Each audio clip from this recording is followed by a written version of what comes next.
Story is really, really fucked up. This is gonna lead to so much suffering to the most vulnerable, marginalized people who are literally still be getting kicked out of their homes, potentially in the millions. Again, still very much in the middle of a pandemic. Um, couldn't get this done, but I saw the Biden administration just approved take over $3 billion worth of helicopter sales to the apartheid state of Israel, but we can't even get a fucking eviction moratorium extended in the Imperial Core. I mean, Jesus fucking Christ. Failed state, shithole country. My God, this is fucked. House Democrat leaders failed to round up enough votes on Friday to pass legislation extending the federal ban on evictions just 2 days. And why the fuck are you waiting till the last minute for something this fucking important? Probably because, well, if we wait till the last minute, we can actually make it look like we did something. We care a little bit, but then, well, we couldn't get it done. But we tried. We tried.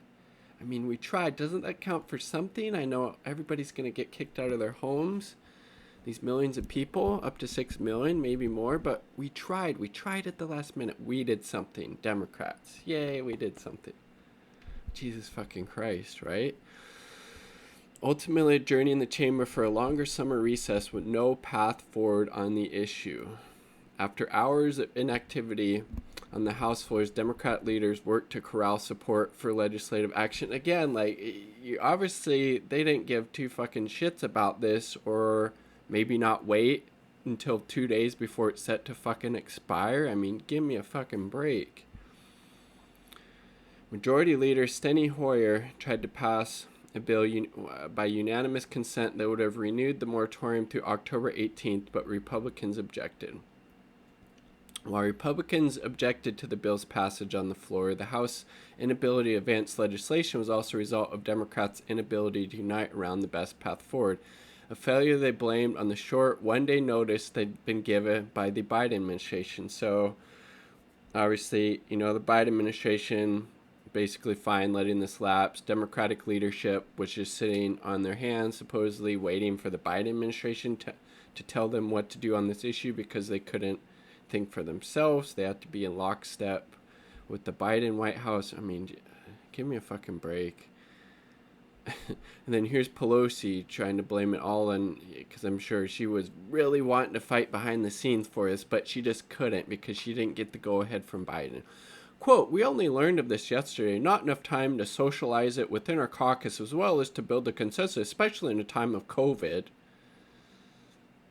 Yeah, so it's everybody else's fault but ours, even though we don't really care for it and we had no plans to do anything about it. We were just sitting on our hands and willing to make any excuse. That's, basically how that bullshit should be translated from Nancy Pelosi as being. Jesus. We have advised members that they may well be back here in a fashion which would keep this issue very much alive and very much in our focus and ready to act. God damn. And then, yeah, you had fucking, what was it, Kristen Sinema saying, I can't leave on a break. I got a break ahead. I gotta leave. Gotta get out of here. I do not accept them. The AOC does not accept excuses. Jesus.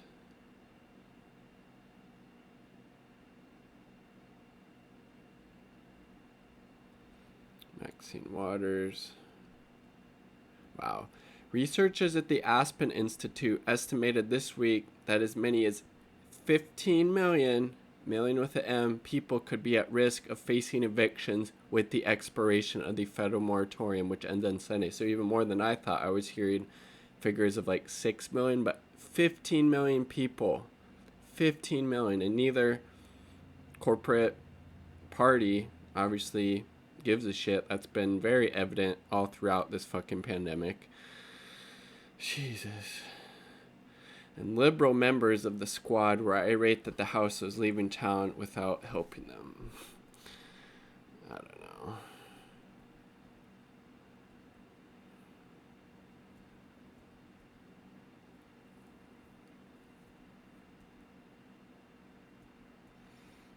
So Biden blaming the Supreme Court, said he can't do anything unilaterally, and the House Democrats just not doing anything as a result. I don't know.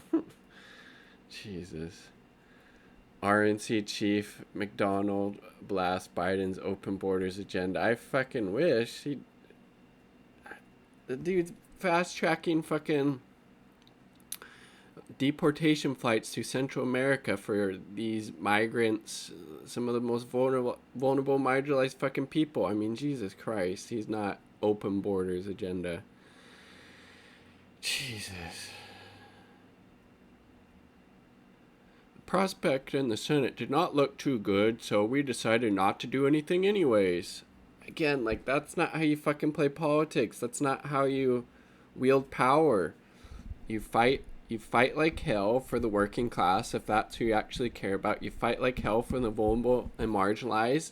And when other people, Republicans, Democrats, otherwise, don't live up to those same ideals, they vote against, not letting these 15 million people get kicked out of their home, then you fucking point that out. You use the bully pulpit. You go campaign against them, etc.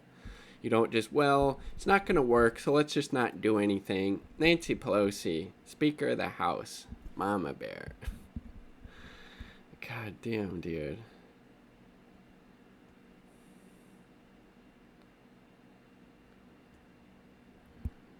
Fuck.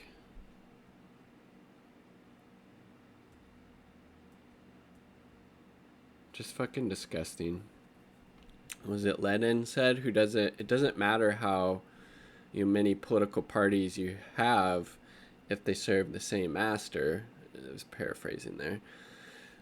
And this is another good example of that. Like, the Republicans, obviously corporate racist pieces of shit, all in favor of white supremacy, imperialism, all that horrible shit, while Democrats claim to support the working people, but through their policies and what they actually fight for, clear shows completely the opposite. This is just another example of that. And again, 15 fucking million people could be kicked out on their fucking ass during a pandemic, and people in Congress couldn't care less, I should say. They're ready to go on their vacations, on their recess. They have homes, usually more than one. They have a nice salary. They have world's best healthcare, etc. But can't be bothered to make sure these 15 million people don't get kicked out of their homes. Again, neither party works in the best interest of the working class, whether it's here or abroad. It's a whole damn system that's corrupt. Capitalism is the virus. Like the video if you like the damn video. Subscribe for more content. Like, share away. Become a patron if you're so inclined. I'll link it down below. All part of the people. Peace. Much love.